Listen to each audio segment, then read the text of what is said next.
beleza? A burocracia geralmente come um tempo, né? Mas, enfim. Boa noite, como eu estava dizendo, eu me chamo Antônio Lourenço de Queiroz, para ser mais exato. Eu sou professor de Geografia, no mestrado. Esse ano é minha primeira aula desse ano, né? Vocês já tiveram algumas aulas de Geografia, mas comigo é a primeira. Eu vou estar trabalhando com vocês nessa semana e na semana que vem. Eu vou estar trabalhando com vocês relevo, né, geomorfologia e relevo, e semana que vem climatologia, né? Tá falando sobre clima e tudo mais.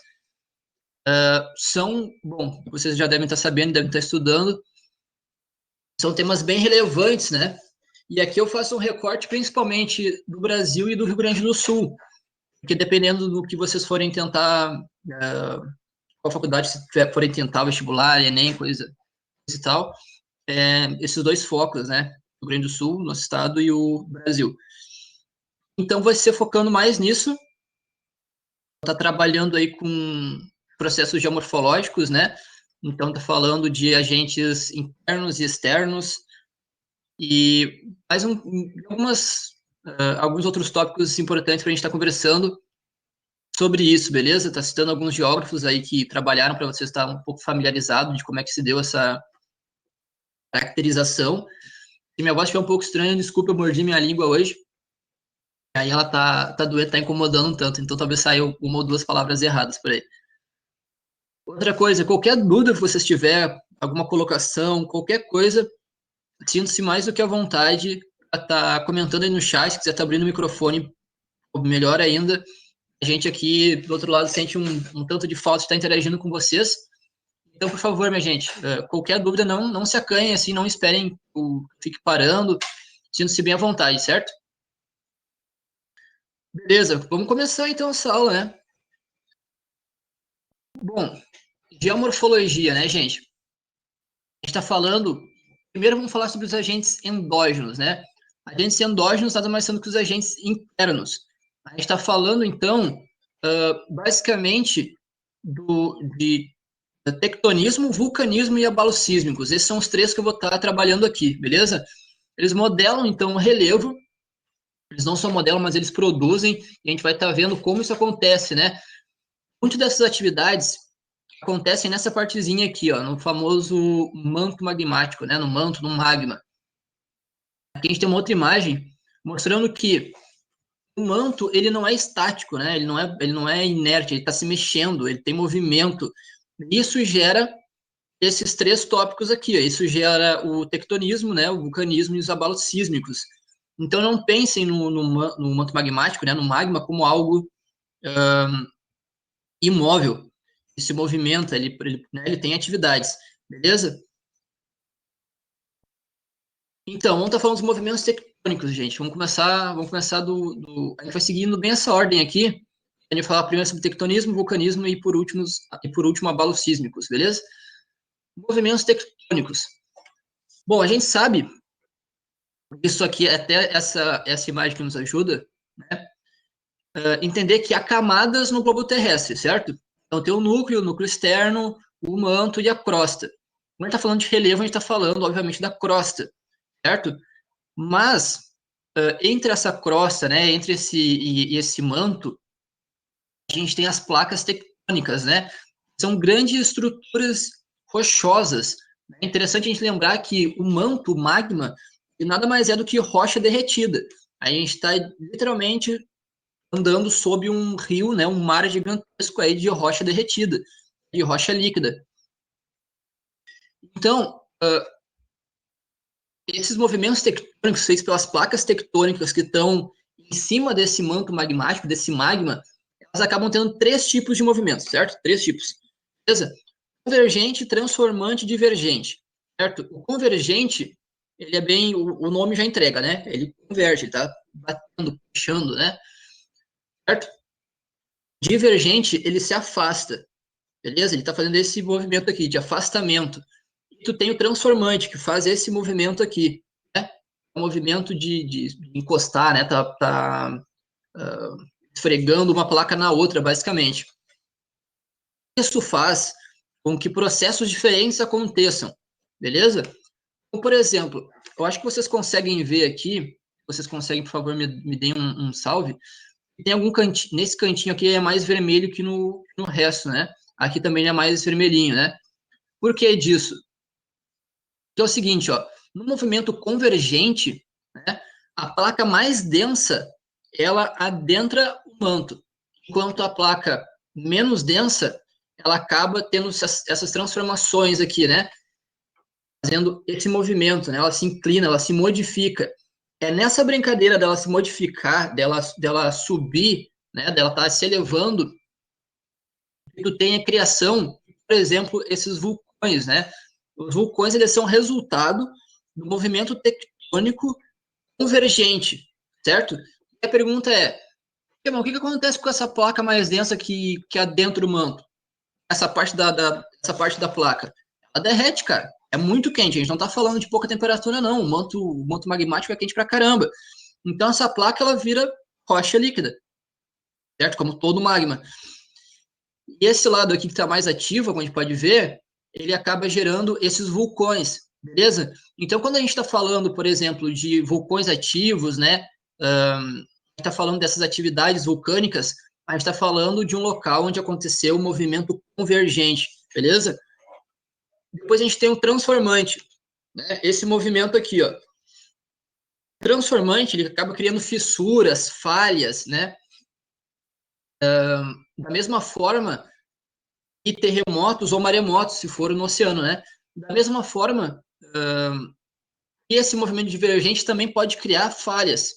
O que é interessante a gente pensar aqui, ó? Olha onde é que está a fonte de calor. Está bem no meio, né? Essa fonte de calor faz com que o magma tente subir, certo?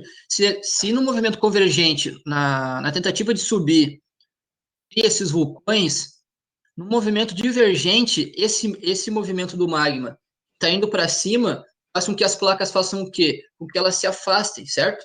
Aí elas divergem uma da outra. Acaba que se tem literalmente falhas no globo terrestre. Em alguns locais no globo, isso a gente vai ver depois algumas imagens, grandes linhas com falhas, né? Essas falhas não necessariamente precisam estar ativas, ou seja, estarem expelindo magma, né? Mas elas podem estar já mais consolidadas. Isso não quer dizer que em algum momento elas não possam estar se abrindo de novo. Mas é interessante pensar que desses três movimentos, e vocês vão ver o quanto esses três movimentos vão estar surgindo, tipo a falha de San Andrés, isso aí. Inclusive, eu vou estar trazendo aqui uma imagem dela, é uma história um tanto quanto interessante, né? Exatamente isso, Caio. Muito bem colocado. É através de um movimento divergente. E conforme eu vou falando, vou estar trazendo esses movimentos de novo, eu acho que vocês vão conseguir visualizar um pouco melhor o que eu estou falando ao longo da aula, assim, que pode parecer um pouco abstrato, mas conforme a gente vai estar vendo relevo e tudo mais, vai ficar mais claro para vocês, beleza? Saca só então, ó. Além desses movimentos tectônicos, a gente tem os ditos movimentos epirogênicos, certo? E aqui tem esses dois nomezinhos que são um pouquinho chatinho, que é o Horst e o Graben, beleza? Esses movimentos, né, eles provocam, então, abaixamento ou subsidência, né? Ou seja, se vocês lerem em alguma questão algum desses nomes, né, falando de movimentos epirogênicos e tudo mais, sabe que está falando do movimento de baixar, né, do Graben. O Graben significa abaixamento, subsidência, beleza? O soerguimento, vulgo levanta, né, uma parte se levanta, cara, que é o Horst, beleza? O que isso é problemático? O que isso pode causar? Pensando agora em termos práticos. Você para pensar que uma parte do globo pode baixar e outra pode levantar, certo? Isso pode causar transgressões ou regressões. Mas transgressão e regressão do quê, professor? Do mar, cara. Para pensar que isso acontece no mar, tá? Se a gente tem um Graben, né? Ou seja, esse espaço faz isso aqui, né? Tu cria um espacinho aqui, a água se acumula mais nesse canto. Isso faz com que, por exemplo, as encostas nos mares, né, ali na famosa na orla, né, aquilo acabe retrocedendo ainda mais, adentrando ainda mais o mar, certo? Então, tu tem essa regressão, beleza? Por outro lado, quando tu tem esse Horst, esse soerguimento, esse levantamento, né, do da crosta, acaba produzindo uma transgressão, né? As transgressões. Agora, para pensar no seguinte, quantas cidades vocês já foram de praia ou coisa do tipo, onde prédios, casas bem na beirada do mar, certo? Aqui no Brasil, você sabe que a gente está no meio de uma placa, isso não necessariamente é tão problemático, né? Mas em alguns lugares isso pode causar grandes problemas. De certa forma, o Brasil pode respingar um pouco disso também, como a gente vai ver sobre a questão dos abalos sísmicos também, né? O Brasil ele acaba respingando algumas coisas. Mas o que é interessante pensar, essa água pode estar tomando conta desses prédios, dessas casas, dessas ruas, porque estão construídos muito próximos, né? Então, o Graben e o Horst, esses movimentos epirogênicos, eles podem ter ação direta no nosso viver, né? No nosso fazer cotidiano. Então, é interessante a gente pensar. E outra coisa, são movimentos verticais, né? Por que vertical? Está indo para cima ou para baixo, beleza? A crosta vai para cima ou para baixo, beleza? Então, o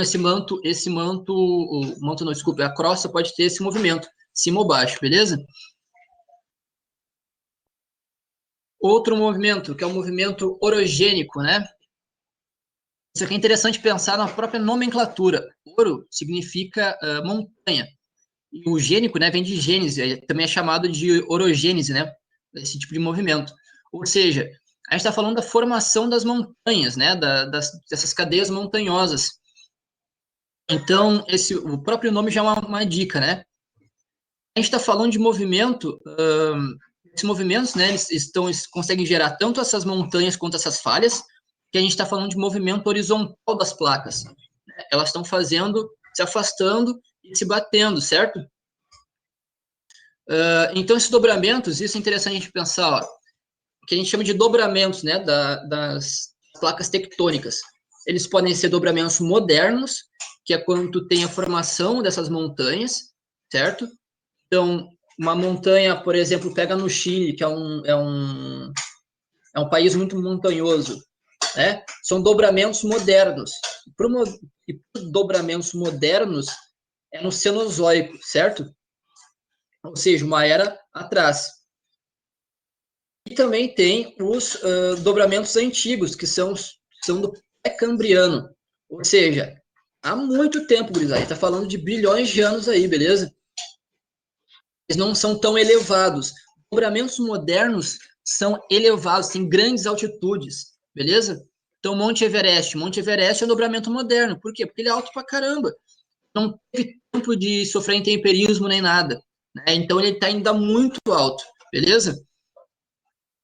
Como vocês viram, por ser um movimento horizontal, pode criar também essas falhas, né? Como a gente tinha falado antes da falha de San Andrés, como o Caio bem colocou ali, né? Esses movimentos podem causar, seja por essa separação, ou até mesmo rupturas, né? Por essas fissuras que acontecem nas placas, beleza? Aqui falando das falhas, ó, da falha de San Andrés que o colega trouxe, olha que interessante, consigo dar um zoom aqui? Zoom, beleza. Olha só, gente, isso aqui é uma falha, ó, isso aqui é o limite, né, de uma placa e outra. Isso aqui acontece quando tem esse movimento divergente. Então, saca só, olha como é que fica o relevo, né? Como muda, como a paisagem muda, né? Aqui tem um bom exemplo da falha. Você lembra que eu estava falando que o manto, naquela imagenzinha ali que a gente viu, deixa eu voltar. Opa, deixa eu tirar o zoom. Volta, cadê? Aqui, ó. Como eu falei para vocês prestarem atenção nessa partezinha mais vermelha, que está bem no centro, e agora aqui, ó. Certo? O que acontece? Aquela partezinha mais vermelhinha é essa aqui. Nós está emanando mais calor. E para pensar que eu tinha comentado antes, o manto magmático, ele não é estático, ele não está parado, ele está se movendo, minha gente. Ele continua tocando baile ali, se movendo. Esse movimento aqui, ó, quando acontece, né, esse calor querendo ser liberado, é quando a gente tem as erupções, né, os vulcões, por exemplo. O calor se acumula e tem que ser liberado de alguma forma. Quando isso acontece no local onde as placas estão se encontrando, tem que sair, tem que expelir de alguma forma, pode acabar empurrando essa crosta terrestre, essa placa tectônica, desculpe. Com isso, tu tem a liberação desse magma, certo? Eu falei, não necessariamente precisa estar ativo, tá? Continuar expelindo magma para sempre, né? No caso da falha de San Andreas, não acontece. Isso quer dizer que do nada, que tem zero chance, então, de do nada isso aqui abrir de novo. Não, San Andreas vem de um perigo gigantesco, cara. Isso pode acontecer a qualquer momento e não é como se tivesse muito tempo de sobra para acontecer isso, né? Porque as placas estão sempre em movimentos, né? Elas não se movem a 100 km por hora, mas elas se movem, certo? Então aqui a gente tem, né, a falha dorsal mesoatlântica como um bom exemplo, ó. E aí tu tem, por exemplo, algumas correntes marítimas são mais quentes, menos quentes, também tem influência dessas falhas, beleza? E aqui, olha só, minha gente, eu gosto bastante desse mapa, porque ele nos dá várias dicas de como pensar, inclusive, questões. Se vocês estiverem lendo isso aqui, espero que vocês estejam fazendo, dá para ver que a maioria das placas é bem óbvio. O que eu quero dizer com bem óbvio? Por exemplo, onde é que fica a placa norte-americana? Fica na América do Norte, minha gente. Obviamente. Onde é que está a placa sul-americana? Na América do Sul. A placa australiana? Na Austrália. Certo? Então, o que eu quero dizer com isso? Que isso é uma forma de tu se situar, certo? E a gente está falando aqui de grandes placas, ó. Beleza? Então, se tu tiver mais ou menos uma noção de espaço, né, do mapa do globo ali, consegue dar uma localizada nessas placas, tu consegue estar pensando, por exemplo, em qual placa toca em cada. Claro que aí tem uns pega-ratão, por exemplo, essa aqui, ó, essa placa de Nazca, né? Que é a placa ali que fica perto do Chile, por exemplo, ó. Aqui assim tá o Chile, bem tocando o Chile, né? Então tem alguns pega-ratões assim que tu tem que saber, alguns nomezinhos específicos que pode te ajudar, como por exemplo a placa de Nazca. Você lembra que eu estava comentando antes que no Brasil pode respingar umas coisas, como por exemplo abalo sísmico, gente. Lembra que rolou no Chile, há um tempo atrás, um terremoto que foi sentido em alguns estados do Brasil, acho que foi em Santa Catarina, Paraná, alguma coisa do tipo assim? O que eu quero dizer com isso? Não aconteceu no Brasil, mas se for forte o suficiente, essas ondas, né, esses abalos sísmicos, essa liberação de energia, pode acabar respingando na gente. Quer dizer que vai ser um super terremoto, uma coisa de doida? Não, obviamente que não. Mas não é como se não tivesse, como se a gente não pudesse sentir esses abalos sísmicos aqui, certo? Em função da placa de Nazca, uh, basicamente próximo da placa sul-americana, essa divisória, né, esse limite, se dá muito próximo do Chile, beleza? Então aqui é um bom exemplo para você estar ligado assim, aonde fica cada coisa, beleza? Aqui a placa do Pacífico é gigantesca. Falando sobre vulcanismo, gurizadas, só te liga. Olha que interessante isso aqui, ó. A gente tem aqui uma estrutura, né, do vulcão, o que eu acho bem interessante a gente pensar o seguinte, né? O vulcão ele é bem mais complexo do que a gente acha. A gente geralmente, eu pelo menos quando era mais novo, imaginava que o vulcão era só um morro que saía fogo e já era. Mas ele é bem mais complexo, né? Tem múltiplas formas, como a gente pode ver aqui, tem da fissura, tem de escudo, domo de lava, deixa eu dar um zoomzinho que fica melhor para vocês verem, eu acho. O que eu achei interessante nessa imagem que eu trouxe, ó? Tem os nomes dos locais, né? Então a gente pode ver que, por exemplo, a gente consegue daí começar a imaginar aquelas placas que a gente viu no slide passado, de onde elas se tocam e onde pode ter atividade vulcânica. E os tipos, olha só como é diverso, né? Tem um extrato vulcão, tem diversas saídas, né? Tem esse super vulcão, tem de tudo que é tipo. É interessante pensar, então, que o vulcão ele cria essa atividade vulcânica, né? Tá também ligada àquela lógica de movimento das placas, beleza? Então a gente entende que aquele tectonismo, que é o primeiro tópico que a gente conversou, gera esse segundo, que é o vulcanismo. Por que ele é importante para pensar como os agente endógeno, né? Agente interno. Porque ele está liberando magma, ele está pegando esse magma, né? O magma tem que sair por alguma forma, ele quer se expelir, e esses vulcões atuam como forma de expelir o que está no interior do globo terrestre, né? Desse manto magmático. Isso que é essa lógica de agente interno, porque está liberando, né? Liberando magma. Opa, bugou para mim o slide aqui, deixa eu ver. Vocês estão conseguindo ver o slide 9? Para mim tá todo branco, não consigo ver nada. Tá vendo? Foi só o meu, então. Beleza, eu vou acompanhando aqui no, no meu, só para a gente não estar muito fora da curva. Bom, se eu não estou enganado, vocês estão vendo o círculo de fogo, né? É isso que vocês estão vendo, certo? Show de bola. Ah, agora carregou para mim, de um delay. Beleza. Olha só que interessante. Vou fazer uma jogadinha aqui, ó. Olha só. Tá falando da placa do Pacífico, né? Uma placa gigantesca.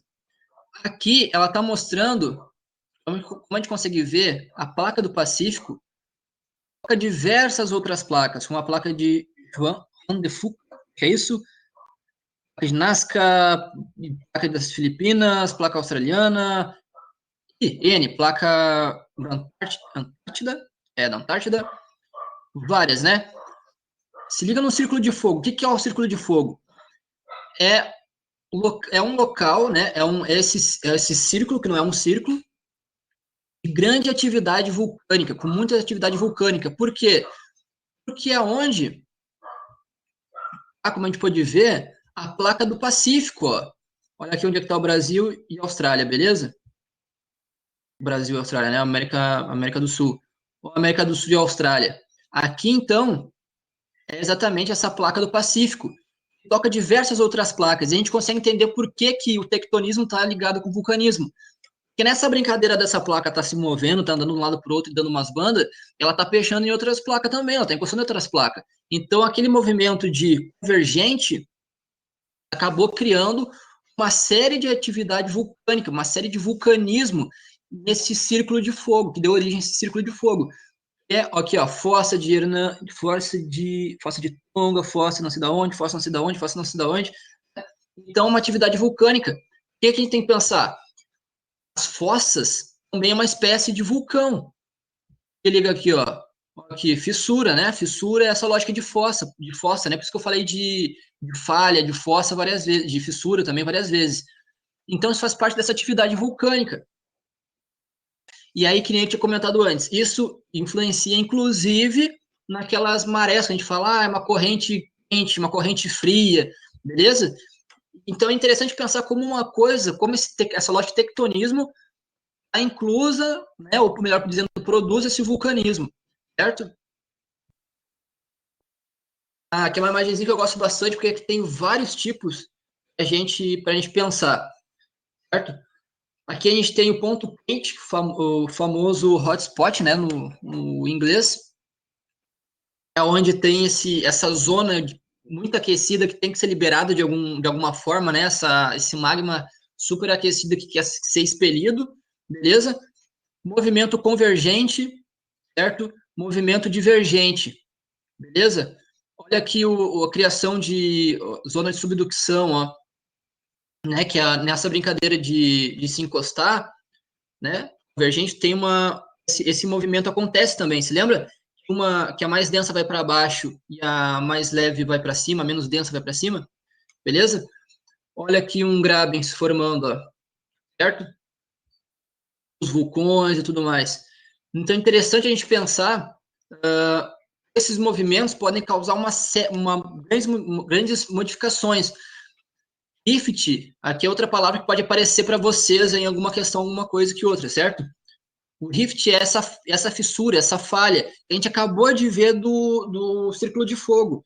Uma série de fossas, certo? Olha aqui, ó. Aqui, ó, saindo num movimento divergente, essas falhas, beleza? Aqui nesse movimento divergente, por exemplo, cria Graben, desculpe, certo? E por aí vai. Então aqui a gente tem vários exemplozinhos de vulcões, aqui um extrato vulcão, ó, que sai por mais de um canto. Aqui um movimento convergente que originou uma formação de cadeias montanhosas aqui, ó, olha só, beleza? Também é interessante a gente pensar que, por exemplo, com uma imagem dessa, consegue pensar N tipos, consegue identificar N formas, beleza? Alguma dúvida até então? Estou indo meio rápido, porque tem bastante slide. Esses tópicos aqui são bastante detalhezinho, e nomezinho e coisinha assim, mas se tu entender, por exemplo, essa questão da placa tectônica, meio que te cai na cabeça, assim, tu consegue cair um pouco da tua ficha em relação a vulcanismo, outras coisas. O tipo de conteúdo que tu entendeu o todo te ajuda muito a entender as partes, sabe?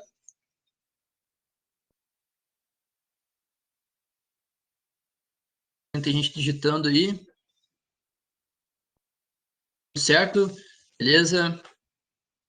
Qualquer dúvida, se eu tranquei, que nem eu falei, eu tô nesse vulcão da direita aqui.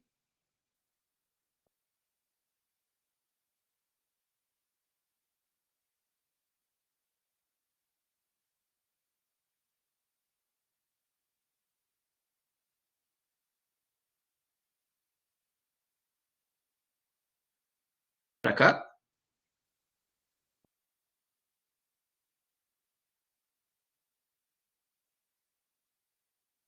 Tá. Deve ser isso aqui. Isso aí. Toda placa mais densa, tanto essa aqui quanto essa aqui, independente. Essas que vão para sentido, desculpe, sentido núcleo da Terra, adentram ali o magma, elas vão virar magma também. Isso aqui é tudo rocha, né? A placa tectônica é rocha, o magma é tudo rocha. Só que o núcleo da Terra está muito quente, ela derrete a coisa toda. Então, quando a placa vai para sentido do núcleo, ela vai se derreter e ela vai virar magma. Beleza? Último tópico dos agentes endógenos, vulgo internos. A gente está falando da atividade sísmica ou abalo sísmico, certo? Os famosos terremotos, maremotos, etc, etc e tal. Bom, vamos lá. Olha só. Aqui tem dois pontos que eu acho interessante. Uma diferenciaçãozinha que pode cair como um pega-ratãozinho assim, que se tu não saber, tu pode te complicar em alguma questão. Por exemplo, a gente falar o epicentro de tal terremoto é tal cidade. É um Santiago, no Chile. Tá? Porque o epicentro, a gente está falando de onde começa a se propagar quando chega na superfície terrestre. Esse é o epicentro. Porém, meus amigos, o hipocentro é onde origina esse abalo sísmico. O que são esse abalo sísmico, né? Esse abalo sísmico, esses abalos sísmicos são ondas, são a liberação de energia, beleza? Está liberando. Isso faz com que a coisa toda trema. A gente tem esses terremotos, né? Se tu procurar alguns vídeos de terremoto, por exemplo, tu vê que o chão faz uma ondinha, assim. É quando acontece no mar, né? No oceano, a gente tem os maremotos, beleza? Então, é o seguinte, outra palavrinha-chave, né? É se lembrar que o sismógrafo é o que a gente usa para medir, né? Esses abalos sísmicos. E pode ser medido na ser quantificado, desculpe, a escala Richter, que mede a magnitude, o quão forte é esse abalo sísmico, beleza? Ou, e aqui infelizmente acho que você não está conseguindo ver, se chama Mercalli, assim, ó, Mercalli, que mede o quê? Mede o dano, beleza? Não, é Marcalli ou Mercalli? Deixa eu ver aqui no meu. Eu escrevi Marcalli e estava pensando em Mercalli. Deixa eu ver só para dizer certinho. É Mercalli, desculpe. Mercalli. Show de bola. Mercalli mede o quê? Mede o dano que causa a paisagem, beleza? Então tem essas duas diferenciações. A mais comum é a Richter. Vai medir a magnitude da coisa toda. O forte foi 9,5 na escala Richter, por exemplo. Até a força, a quantidade de energia liberada por esse terremoto, né? Esse terremoto, maremoto, enfim, por esse abalo sísmico. Aqui, minha gente, olha só, em 1960, no Chile, teve um terremoto de 9,5 na escala Richter. Esse foi o terremoto mais forte já presenciado, né? Olha só o estado que ficou o chão, como ele cede, como ele muda. Então, quando a gente está falando de mudança, né, essas mudanças através do tectonismo, que o abalo sísmico é um reflexo disso, pode ser na nesse movimento aqui, né? Então, a gente tem diversos tipos, né? Três tipos de movimentos, cada um podendo causar suas coisas específicas, algumas compartilham possibilidades, então, por exemplo, o terremoto, né? O terremoto independe desse movimento porque é relacionado a essa liberação de energia, né? Mas é principalmente nesse movimentinho aqui, beleza, minha gente? Então, aqui no Chile, em 1960, olha que massa ver, né? Não vivenciar, pelo amor de Deus. A gente tem essa mega tsunami, a maior tsunami que aconteceu, que chegou uma onda de 524 metros. Eu não consigo nem imaginar o que é 524 metros, é metro pra caramba, né? Que aconteceu na Baía de Lituia, no Alasca, certo? Em 1958. Olha que interessante também. 1958, 1960. Tinha alguma placa dando um rolê por aí. Só, em épocas que tem de maior atividade sísmica, né? Por quê? Porque elas estão se locomovendo, minha gente. Então, se uma placa mexeu num canto, provavelmente ela vai mexer no outro, ela pode pegar em outra coisa, né? Em outra placa, outra coisa, outra placa. Então, você tem esses movimentos. É com próximas as datas, né? Olha que interessante pensar nisso. Felizmente, diferente desse sismo de Valdívia, no Chile, a Alasca não é um local muito povoado, então ninguém sofreu grandes danos, assim, a não ser a fauna e a flora local, né? E que o slide está todo cortado. Agora a gente vai estar falando dos agentes exógenos, vulgo agentes externos, também conhecido como agentes modeladores. Palavrinhas que vocês certamente ouviram falar: intemperismo, erosão e sedimentação. Três processos importantíssimos e que a gente tem que estar sempre na cachola, porque isso geralmente cai alguma questãozinha sobre, ou até mesmo se não caia sobre, vai estar usando a palavra. Se vocês não souber o que quer dizer isso, vocês não vão entender toda a questão, isso pode estar vindo para causar um erro aí, beleza? Então, minha gente, olha só, o intemperismo, a gente está falando especificamente, tá, do processo de decomposição e desintegração do relevo, certo? Ou seja, é o processo de desgaste do relevo, certo? Esse intemperismo pode ser físico, químico ou biológico, três possibilidades, beleza? O físico, ligado, por exemplo, à temperatura, certo? As rochas, elas se expandem e se contraem, né? Quando está muito frio, quando está muito quente, elas se movimentam. Inclusive, a água que se deposita nas fissuras. Por exemplo, se tu pegar uma garrafa de vidro e botar água até as goelas da garrafa e botar no freezer, no congelador da tua geladeira, ela vai estourar, porque a água, quando congela, ela se expande. Vai pensar na água que cai nas fissuras de uma rocha, por exemplo. Quando está muito frio e ela congela, se expande. E isso acontecendo consecutivamente ao longo dos anos pode gerar inclusive, que essa rocha se quebre, né? Então a gente também tem a correnteza, o vento, né? Que acabam atuando aí. Pô, em Pelotas a gente sabe, eu acho que a maioria de Pelotas está andando numa rua, é normal, tu virou, bateu aquele ventão na cara, a gente sabe o quão ruim é, imagina isso ao longo de milhares e milhares e milhares de anos acontecendo, muitas vezes mais forte, né, com tempestades e coisas aí nessas rochas, é óbvio que vai estar mudando um monte, vai estar atuando como um agente de intemperismo, de decomposição, de desintegração, de bola. Depois tem o químico, aqui eles colocaram calcário nessa imagem, e eu coloquei uma flechinha aqui para complementar, por que calcário? Calcário é um tipo de rocha que se dissolve muito facilmente na água, né? Então, que a gente tem as estalactites e estalagmites da Gruta da Fumaça, na Bahia, que são aquelas quedinhas, né? Aquilo é basicamente calcário que foi decomposto, né? Que foi diluído na água. Conforme aquilo vai pingando, o calcário vai se fixando. Então, as estalactites e estalagmites elas são formadas por essa decomposição química, né, do calcário na água. Beleza? Então, quando a gente está falando de temperismo químico, a gente está falando da decomposição dos minerais que estruturam as rochas. A gente está falando dessa mudança a nível mineral, certo? É uma mudança, é uma decomposição dos minerais que compõem aquela rocha, que compõem aquele relevo. beleza? Depois a gente tem o biológico. O biológico está relacionado com as plantas e animais. Então, assim, vocês nunca viram, por exemplo, andando numa, sei lá, andando na rua, tu vai ver uma planta que nasceu num vãozinho, numa calçada. Num vãozinho, numa calçada. Aquilo ali é um processo de temperismo biológico, porque conforme ela vai crescer, a raiz vai se expandir, a raiz vai levantar a rocha, a raiz vai quebrar a rocha, a raiz vai modificar ao redor dela, beleza? Os animais, porque os animais, bom, eles cavam, por exemplo, né? Então eles estão cavando, eles estão modificando as rochas, eles ajudam também a modificar. Inclusive grandes animais, como, sei lá, elefantes, por exemplo, né? Eles podem ter ser um agente ainda mais poderoso em função do seu tamanho e capacidade física, né? A erosão, minha gente, diferentemente do intemperismo, a erosão não diz respeito apenas à decomposição e desintegração.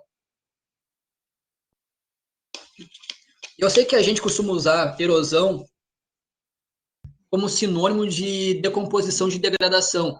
Por exemplo, aquele solo está erodido, ele está, sei lá, choveu e abriu um rasgo no meio da rua, por exemplo, aquela rua foi erodida. É como se fosse sinônimo de decomposição, de desgaste, de quebra do solo, da rua, da rocha, seja lá o que for. Porém, meus queridos, a erosão é sobre intemperismo mais transporte. Por isso que se difere intemperismo de erosão. Porém, né, erosão, como é que eu posso dizer assim, o seguinte, toda erosão é a parte do processo de intemperismo, mas nem todo intemperismo faz parte do processo de erosão. Por quê? Essa brincadeira de amplitude térmica não movimenta nada, não tem o transporte de sedimento. Porém, minha gente, a água pluvial da chuva, ela não só pratica o intemperismo, né, ela não só decompõe aquela rocha, decompõe aquele relevo, mas também transporta, certo? Então aqui a gente tem o seguinte, ó, a erosão, certo? Pode ser eólica nos ventos, como eu falei, a roazona batendo o ventão na cara, cascando todos os beiços, certo? Aquele coisa forte pra caramba, aquele vento movimenta muita areia, movimenta a terra, movimenta pó, movimenta sujeira, a gente sabe que aquilo, quem nunca encheu os olhos de terra quando pega um vento contra na cara, né? Aquilo aí tá mudando, então, o processo de erosão, porque não só compõe a rocha, mas também transporta essas partículas, esses sedimentos, beleza? A fluvial, que é os rios, se lembrem, fluvial, rios, pluvial, chuva, não confunda uma coisa com a outra, beleza? A encosta do rio foi erodida. Sim, porque a passagem constante do rio, por exemplo, da água no rio, por exemplo, vai comendo ali pelas encostas, né? Vai fazendo o transporte desses sedimentos. Isso vai fazendo com que sofra intemperismo, ao mesmo tempo seja transportado, certo? Então, é erosão. Erosão. Marinha, que é nos mares, glacial no gelo, laminar, né? A água resulta em ravinamento, vossorocamento. Isso aí, minha gente, é aquelas grandes crateras que causam, sabe? Quando tem, por exemplo, a erosão laminar, é aquele exemplo que eu dei da choveu na minha rua e agora tem um rasgo aqui na rua. A frente da minha casa é com rua de terra, e é aquela terra de saibro, sabe? Aquela terra vermelha, coisa mais boa de usar tênis branco. E aquilo choveu agora nos últimos dias, vai abrir um rombo na minha rua, certo? Que acontece a erosão laminar, beleza? Se a gente não fizer nada, se a gente não fizer nada para isso atacar, se continuar chovendo, aquilo ali esse rasgo pode gerar um vossorocamento, um ravinamento. E cada vez está agudizando mais isso, está tornando mais profundo, mais profundo, mais profundo. E aí fica uma cratera gigante, beleza? Por fim, a gente tem a sedimentação, que é a deposição desses sedimentos, né, dessas partículas, em um determinado local, beleza? Como, por exemplo, no fundo de um rio, certo? E por que eu trouxe essa imagem aqui? Eu trouxe principalmente por causa dessa partezinha, ó, a ação antrópica, né? O ser humano é um agente importante na alteração do relevo. Por quê? Como a gente viu ali, o temperismo químico ele atua a nível nos minerais, né? Decomposição dos minerais. Gente, de onde é que vocês acham que vem o metal que a gente está usando nos talheres, o ferro, o cobre, o ouro, né? Isso tudo vem de rochas, né? Isso está em rochas, isso está no relevo, certo? Isso está nessas formas, nessa formação, está na crosta terrestre. O ser humano, ele modifica isso e acelera qualquer um desses três processos, tanto o intemperismo, quanto a erosão, quanto a sedimentação, certo? Então, nunca esquecer que a ação antrópica, ela atua de forma brutal em muitos casos, né? Por exemplo, uma das construções humanas que tu consegue ver do espaço é um buraco de mineração. É tão grande esse buraco de mineração que tu consegue ver do espaço. Olha que absurdo, né? Tocando, vamos lá, ó. Agora falando dos relevos, né? E falando, a gente viu dos agentes modeladores, né? Relevo, se a gente fosse usar uma palavra para usar esse sinônimo, seria a forma. São as formas da crosta terrestre, beleza? Essas formas, elas estão muito ligadas aos agentes modeladores. Quem são os agentes modeladores? A gente acabou de ver. Os agentes exógenos, desculpe, os modeladores, intemperismo, erosão, deposição, né, sedimentação e ação antrópica. E aqui a gente começa a entender como os agentes internos, os agentes endógenos, os agentes externos, os agentes exógenos, trabalham juntos para estar transformando e produzindo o relevo como a gente conhece, beleza? Por exemplo, vou dar um zoomzinho aqui para a gente estar conseguindo ler junto. Essa imagem aqui que eu achei é bem interessante. Primeiro, planície e planalto, a gente vai ver que tem um certo dilema, como o carinha aqui estava bem demonstrando, o dilema do planície e planalto. Lendo aqui, então, né, a planície é um terreno com altitude X, né, em relação ao nível do mar. São formadas pelo acúmulo de sedimentos trazidos pelas águas dos rios ou mares. Por que eu risquei aqui o 100? Porque na classificação brasileira, a gente usa uma outra, que é de 200 metros, né? A planície abaixo de 200. Planalto, ó, terrenos mais altos que as planícies, com altitude acima de 300. No caso, a gente usa acima de 200 metros, certo? A gente tem as montanhas, então, né, que são porções mais elevadas das superfícies terrestres, ou seja, grandes elevações. Tem as chapadas, olha só, formações rochosas, né, chegando aí a 600 metros, né?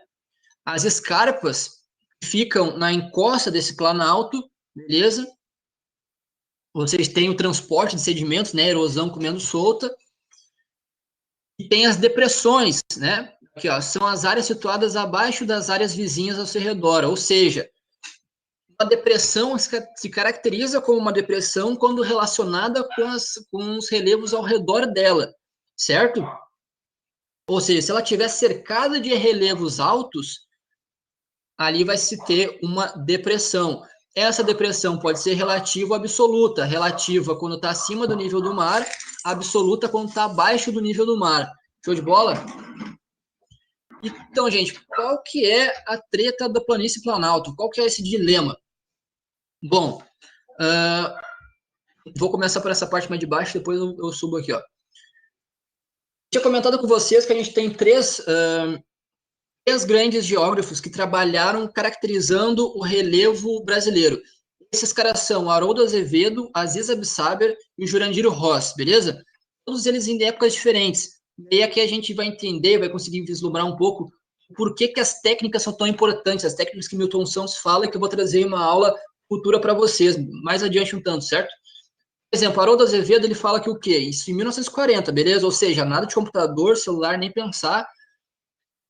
Ele diz que Planalto está acima de 200 metros, planície abaixo de 200 metros. Ele se baseia única e exclusivamente em altimetria. O cara pegou o aparelhinho que mede, que é o altímetro, se não estou enganado, e saiu o Brasilzão afora, minha gente, dando-lhe pernada ali, medindo, ó, aqui está mais de 200 metros, tal, tal. Deu outro rolê para outro canto, aqui está menor. Planície. Ele fez isso o Brasilzão inteiro, de pernada. De pernada não, né? Ele foi tendo auxílio aí para estar viajando. Aziz Absaber, isso já foi 18 anos depois, assim, ó, olha, Baroldão, Não tá errado o que tu falou, não, cara, mas o negócio é sobre processos. Não é só altimetria, não dá pra só ir na altura das coisas, é também processo. Planalto é aquele queroide muito mais. E a planície é onde tem a sedimentação. Ou seja, às vezes a Bissaber é sobre o processo. Planalto é aquele relevo. E que é interessante, porque eles vão se complementando, certo? Planalto mais alto que planície, sem dúvida, certo? E ele leva em consideração essa questão da altimetria, esses 200 metros, mas ele acrescenta esse processo. Ele fala o quê? O planalto, ele larga mais sedimento do que ele recebe sedimento, certo? Ele perde mais partículas do que ele recebe partículas. A planície recebe mais sedimentos do que manda sedimentos, do que perde. Ou seja, no planalto predomina erosão, na planície predomina sedimentação. Show de bola? Dito isso, aí uns anos depois, umas décadas depois, chega Jurandir Ross, cara. E o que é interessante pensar desses caras? Olha só que massa. Haroldo Azevedo foi professor da Aziz Absaber, Aziz Absaber foi professor de Jurandir Ross. Jurandir Ross indo em desencontro com seus... Encontro barra desencontro, né? Movimento divergente convergente aí, com seus professores. Fala o seguinte, gente, não tá errado o que vocês fizeram, mas assim, a tecnologia que agora eu tenho em 1980, finalzinho de 1980, início de 1990, deixa de vocês no chinelo, né, cara? Aí já tem computador, celular já tinha, ela tava querendo ter, eu acho, né? Mas já tinha computador, sem dúvida. E aí ele começa a trabalhar, então, com sensoriamento remoto, e mais do que isso, qual é a estrutura? A gente está falando da composição geológica, né? A estrutura é a composição geológica, ou seja, ele não está falando, não é nem só altura, não é nem só processos, é sobre de qual mineral essa rocha é feita. Ele está levando isso em consideração também, beleza? Diferente do Aziz Absaber e do Haroldo Azevedo, Jurandir Ross não precisa ser de rolezão pelo Brasil afora. Ele pode ficar no PC dele ali fazendo sensoriamento remoto dele, show de bola, certo? Quem tem que pensar é o seguinte, minha gente, o Brasil é um país geomorfologicamente antigo, ou seja, relevos baixos. Por quê? Porque já tem muito tempo que os agentes externos estão em ação, estão funcionando no Brasil. Ou seja, não vai ter grandes cadeias montanhosas. O Brasil é um país meio velho, meio capenga já, certo? Então já erudiu muita coisa, já teve temperismo, já fez seu papel, beleza? Sim, tem algumas exceções? Tem, obviamente. A gente tem, por exemplo, a Serra Gaúcha, que é alto, mas não é um absurdo de alto, certo? A gente vai ver que aquilo está mais para o planalto, aquilo não é uma montanha. Mas lá no extremo norte do Brasil, a gente tem umas montanhas, por exemplo, beleza? Aqui, nos últimos 5 minutinhos aí de aula, aqui a gente tem ó, o relevo brasileiro, certo? Segundo os 3 geógrafos. E a gente consegue ver que conforme foi melhorando as técnicas, a quantidade de classificação vai aumentando. O Brasil, para o Haroldo Azevedo, era dividido em planaltos e planícies. O Aziz Absaber é planalto e planície também. O Jurandir Ross é planalto, planície e depressão. Só que aqui era 8 compartimentos, porque era só altura. Aqui já passa para o Aziz Absaber a 11, porque aí não era apenas altura, era também altura, mas também os processos. O Jurandir Rosa, ele pula de 11 para 28, gurizada, compartimento, certo? Ou seja, não é mais só sobre essas coisas, é também sobre a composição da composição mineral da própria rocha que forma esse relevo. De bola? Aqui a gente tem uma amostrinha melhor, ó. Por exemplo, as planícies, que são um local que predomina a sedimentação, chegada de sedimento. Olha onde é que eles estão. Estão perto de zonas fluviais, né? Aqui é da bacia do Rio Amazonas, por exemplo, certo? Aqui a gente está vendo, ó, aqui Planaltos, beleza? Planaltos, depressão aqui, ó, nessa 12, 13, beleza? Então, se vocês verem falando assim, ah, não, a bacia amazônica é uma grande planície. Cuidado, bacia amazônica, planície, só perto do rio Amazonas, beleza? Onde tem aquela água ali que recebe sedimento. Mas ela também é planalto e depressão, beleza? Que a gente consegue ver um pouco dessa funçãozinha toda. Rio Grande do Sul, minha gente, para a gente conseguir encerrar falando tanto de Brasil quanto Rio Grande do Sul, não vou conseguir estar falando para vocês as questões, infelizmente, porque é muita coisa para a gente ver, mas eu vou estar disponibilizando no Drive, não estou enganado, E aí de lá a gente consegue, eu vou retomar na próxima aula certamente isso, vou dar tentar terminar o mais rápido possível isso, retomar algumas dúvidas, refazer as questões, coisa e tal. Enfim, Rio Grande do Sul. Rio Grande do Sul. Deixa eu dar um zoomzinho para vocês verem melhor. Olha só. Ele tem, então, aqui, ó, Planalto Meridional, Costa de Arraedo, Depressão Central, Escudo Sul-Rio-Grandense e Planície Costeira. Beleza, minha gente. Olha só. A depressão, quando a gente viu lá as formas de relevo, tá? Planalto é um lugar mais alto, é um plano alto, certo? É um lugar mais alto. Tá onde? Olha só. Tá no norte do Rio Grande do Sul. Se tu já foi para Santa Catarina de carro, por exemplo, tu sabe que conforme tu tá indo para o sentido norte do país, cara, começa a ter uns morros, começa a passar pela Serra Gaúcha, aquilo é morro e túnel por dentro de morro, e teus ouvidos começam a fazer aquele negocinho chato que dá uma coisa pra tá subindo e descendo, certo? Depois tu tem aqui, ó, a Serra Gaúcha, tá bom. Isso aí. E aí depois tem aqui, ó, a depressão central, beleza? Se a depressão central, minha gente, para pensar, a depressão central, ela se torna depressão quando se relaciona com ao redor. Se a depressão precisa, pô, falam que tem um vinho muito bom aí, né? Não que eu seja muito chegado do vinho, longe de mim, de forma alguma. Mas aí, pô, mas é o seguinte, para pensar que a depressão, ela é quando relacionada com os outros. Se a gente sabe que o Planalto é um plano alto, o que é esse escudo aqui, esse escudo cristalino sul-rio-grandense que a gente não viu até agora? Será que ele é alto ou que ele é baixo? O Garibaldi é demais, né? A vinícola, no caso. Bom, esse escudo sul-rio-grandense, ele é mais alto, certo? O escudo rio-grandense, ele nada mais é do que um planalto, beleza? Só que os escudos são a formação mais antiga do globo terrestre. Se forma lá na era pré-cambriana, quando era só vulcão e lava voando. Ou seja, são uma formação extremamente resistente. Sempre quando vocês verem, por exemplo, escudo não sei o que, é a formação mais antiga com minério muito forte, muito resistente. Inclusive, escudos são muito explorados economicamente em função desses minérios, beleza? Então, uma macetezinha aí, ó, quando vocês verem depressão no mapa aqui, saibam que ao redor deles vai ter planaltos, beleza? Olha só o que tem aqui, ó. Planície costeira. Por que será uma planície? Planície é o quê? Depósito de sedimentos, né? Show? O que a gente tem aqui do lado? Um planalto muito antigo, erudindo pra caramba, intemperismo pegando solto, erosão rachando. Então é óbvio que o quê? Do lado vai ter planície. Esse é outro macetezinho, beleza?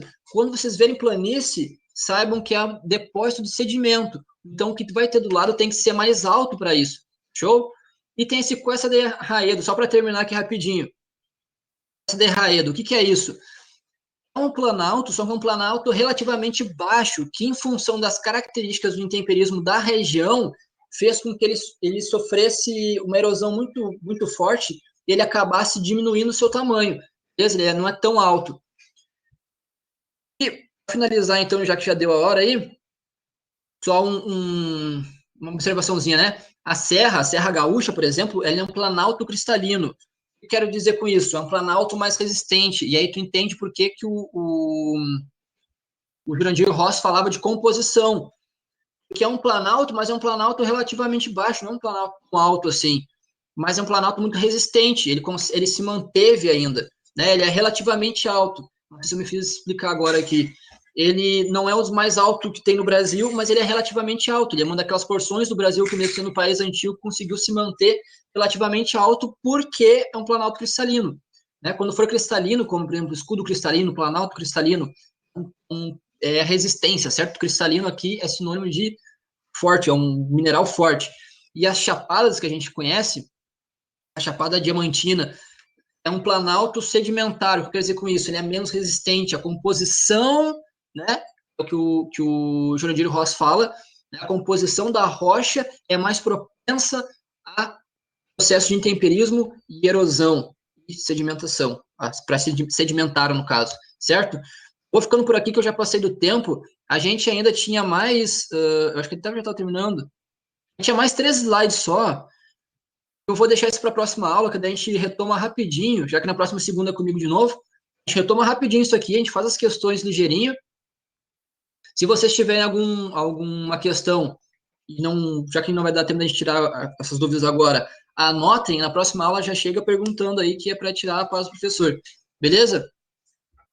Por hoje, minha gente, eu vou deixar aí para vocês, não tá passando muito tempo, não tá comendo o tempo do próximo professor, e não tá desgastando, erodindo aí, sofrendo um intemperismo nas ideias de vocês, beleza? Muito obrigado, boa noite para todo mundo. Valeu pela participação de todo mundo, pela presença aí. Até a próxima aula, certo? A gente vai estar falando sobre clima e revendo um pouco desse conteúdo. De bola? Até a próxima, abraço para todo mundo aí. Tchau.